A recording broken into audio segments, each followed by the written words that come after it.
Bab 11 Kondisi. Seluruh penonton tersentak.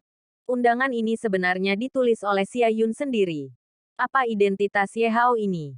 Ini. Siang Dongliu tercengang. Tidak peduli untuk siapa surat undangan ini. Selama orang yang datang dengan surat undangan itu adalah tamu paling terhormat di perusahaan kita. Xia Yun berkata dengan dingin. Lalu tidak berkata apa-apa. Tetapi langsung pergi ke mimbar. Dan Siang Dongliu diusir oleh petugas keamanan. Semua orang saling memandang dengan cemas. Setelah beberapa saat, seseorang berkata dengan lembut, tampaknya surat undangan ini seharusnya bukan untuk Ye Hao ini. Petik 2. Ya, kalau tidak, Sekretaris Xia tidak akan mengatakan itu. Semacam pukulan besar. Tapi sekarang sepertinya dia hanya beruntung. Saya tidak tahu dari mana dia mendapatkan surat undangan ini. Pada saat ini, Zheng Ziyong dan Zheng Qiuzi memasuki tempat tersebut melalui beberapa pemeriksaan keamanan. Mereka kebetulan melihat Siang Dongliu dan beberapa anggota keluarga besar diusir dari tempat tersebut oleh petugas keamanan. Keduanya tidak bisa membantu tetapi terlihat tercengang. Di tengah diskusi, Xia Yun di mimbar mendapatkan kembali ketenangannya. Mengumumkan dimulainya makan malam investasi secara resmi. Saya tidak tahu kapan CEO akan datang. Saat ini, semua orang juga melupakan Ye Hao. Dan investasi proyek adalah bisnis yang sebenarnya. Xia Yun tersenyum. Presiden sebenarnya sudah ada di tempat. Tapi dia bilang dia datang dengan istrinya. Jadi dia tidak akan muncul. Ketika Xia Yun mengatakan ini, para hadirin gempar. Dan semua orang mulai mencari-cari. Zheng Maner, seperti orang lain, terus mencari. Jelas ingin tahu siapa presiden yang baru. Xia Yun berkata sambil tersenyum. Kamu tidak perlu mencarinya lagi. Presiden melihat semua yang kamu katakan dan lakukan. Petik 2. Hari ini, tidak peduli siapa kamu atau apa statusmu. Semuanya harus dilakukan sesuai dengan aturan. Kirimkan bukunya. Dan setelah peninjauan awal oleh tim peninjau kami, proyek yang terpilih dapat pergi ke kantor belakang dan berdiskusi dengan saya secara mendetail. Orang-orang yang hadir saling memandang. Dan setelah beberapa saat, bahkan orang-orang kelas atas bergegas seperti orang gila saat ini. Ke depan. Ini adalah proyek pusat data baru perusahaan kami. Silakan lihat. Petik 2. Ini adalah proposal proyek stadion kami. Ini adalah proyek kota motor kami. Petik 2. Petik 2. Aku harus mengakui bahwa tim perusahaan investasi YIP sangat efisien. Dan banyak proyek ditolak di tempat. Tentu saja, beberapa proyek bagus sebenarnya dikirim ke back office. Segera, ada mengumumkan bahwa rencana yang ditulis oleh Zheng Ziyong dari keluarga Zheng telah dipilih. Zheng Ziyong berdiri, menatap Zheng Maner dengan penuh kemenangan, dan berjalan ke kantor. Di kantor, Zheng Ziyong menyerahkan proposal dengan senyum di wajahnya, membungkuk dan berkata, Sekretaris Xia, halo, saya Zheng Ziyong dari keluarga Zheng. Petik 2. Xia Yun memotongnya dengan dingin. Mengatakan, ceritakan secara singkat tentang karakteristik dan poin keuntungan dari proyek Anda. Zheng Ziyong tiba-tiba membeku ketika mendengar ini. Tidak dapat bereaksi untuk sementara waktu. Dia memang membaca buku perencanaan beberapa kali. Tetapi dia tidak dapat mengingat detailnya. Melihat dia tidak berbicara, Xia Yun membolak-balik proposal.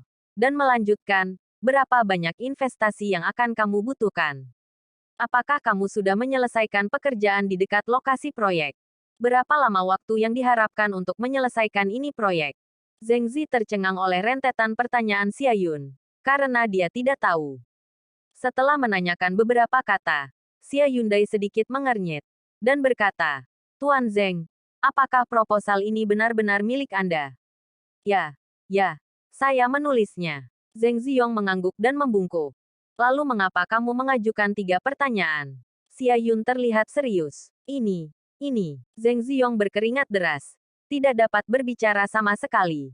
Ekspresi Xia Yun tiba-tiba berubah menjadi sangat dingin. Ambil buku rencana yang saya tidak tahu dari mana saya mendapatkannya. Dan berani datang ke perusahaan kami untuk menipu uang setelah mengajukan 3 pertanyaan. Apakah menurut Anda kami sebodoh Anda? Segera keluar dari sini. Setelah selesai berbicara, sebelum Zheng Ziyong sempat bereaksi, seorang satpam sudah mengusirnya. Tidak lama kemudian, seorang anggota staf datang untuk memberi tahu bahwa giliran Zheng Man'er. Meskipun Zheng Man'er sedikit gugup, dia tetap masuk ke kantor dengan proposal tersebut. Xia Yun memandang Zheng Man'er yang masuk, dan warna aneh muncul di kedalaman matanya. Tetapi dia tidak mengatakan apa-apa. Tetapi mengambil buku perencanaan di tangan Zheng Man'er dan mulai membacanya. Dibandingkan dengan rencana yang digunakan oleh Zheng Zi, rencana ini lebih detail dan menandai banyak hal.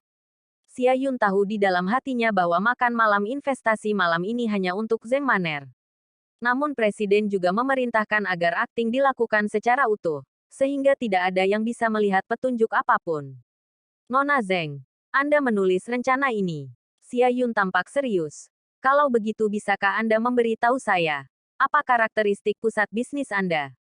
Plaza komersial berskala besar yang mengintegrasikan makanan, minuman, perumahan dan transportasi. Dan fitur proyek kami adalah menyatukan semua ini untuk memberi orang tempat bersantai dan berbelanja yang nyaman. Petik 2. Selain investasi nilai tambah dalam real estate itu sendiri, poin keuntungan terbesar adalah mereknya. Selama bisa dijadikan merek dan terdaftar di masa depan, itu akan menjadi keuntungan besar. Zheng Man'er sangat percaya diri dengan proyeknya. Menjelaskan ini sangat detail.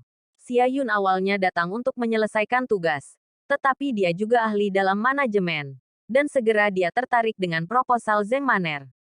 Dari sudut pandangnya, selama karena proyek ini dapat diimplementasikan, maka masa depan pasti ada keuntungan yang sangat besar. Setelah sekian lama, Xia Yun menarik napas dalam-dalam dan berkata, Nona Zheng, saya ingin tahu seberapa besar Anda ingin perusahaan kami berinvestasi dalam proyek ini. Petik 2. 100 juta. Tidak apa-apa. Zheng Man'er sedikit gugup. Tentu saja, jika Sekretaris Xia menganggap investasinya terlalu banyak, kita dapat membahas rasio kepemilikan saham lagi. Petik 2. Ini adalah rintangan terakhir. Keberhasilan proyek bergantung pada kata-kata Xia Yun. Xia Yun tanpa sadar melirik Ye Hao, melihatnya minum teh, dan berkata perlahan, perusahaan kami berinvestasi dalam proyek ini, dan investasikan 300 juta. Petik 2. Namun, saya punya permintaan. Petik 2. Zheng Man'er merasa gugup untuk sementara waktu, tetapi dia masih menarik napas dalam-dalam dan memaksa dirinya untuk tenang. Kamu berkata, keluarga Zheng kami akan melakukan yang terbaik untuk menyetujui permintaan apapun. Petik 2.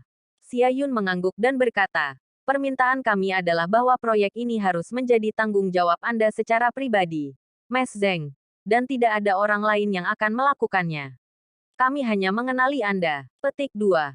Hah, Zheng Man'er tertegun. Tiba-tiba pihak lain membuat permintaan seperti itu. Jika Anda setuju, ambil kembali kontrak ini untuk dicap, dan kirimkan dalam 2 hari. Petik 2. Xia Yun membuat keputusan akhir. Zheng Man'er melihat kontrak yang diserahkan oleh pihak lain, merasa pusing di kepalanya. Investasi 300 juta yuan. Begitu saja. Kebahagiaan datang begitu tiba-tiba. Butuh beberapa saat bagi Zheng Man'er untuk bereaksi. Malam ini ditakdirkan untuk menjadi malam tanpa tidur bagi banyak orang di kota Nanhai. Pada makan malam investasi, sangat sedikit keluarga dan perusahaan yang menerima investasi. Keesokan paginya, keluarga Zheng berkumpul bersama, dan banyak dari mereka saling memandang dengan cemas. Di pagi hari, mereka mendapat kabar bahwa perusahaan investasi Ye sebenarnya ingin berinvestasi 300 juta di keluarga Zheng. Tetapi ketika Zheng Ziyong kembali tadi malam, dia telah melaporkan kepada Tuan Zheng bahwa perusahaan investasi Ye telah menolak keluarga Zheng. Bagaimana situasinya sekarang? Segera, seseorang mendapat kabar bahwa Zheng Man'er lah yang pergi ke makan malam investasi secara langsung dan membantu keluarga Zheng memenangkan investasi sebesar 300 juta yuan. Zheng Man'er, Sekretaris Xia langsung kehilangan rencana keluarga Zheng kita kemarin. Bagaimana dia bisa berinvestasi pada kita lagi? Mungkinkah kontrakmu palsu? Zheng Ziyong tidak percaya sama sekali.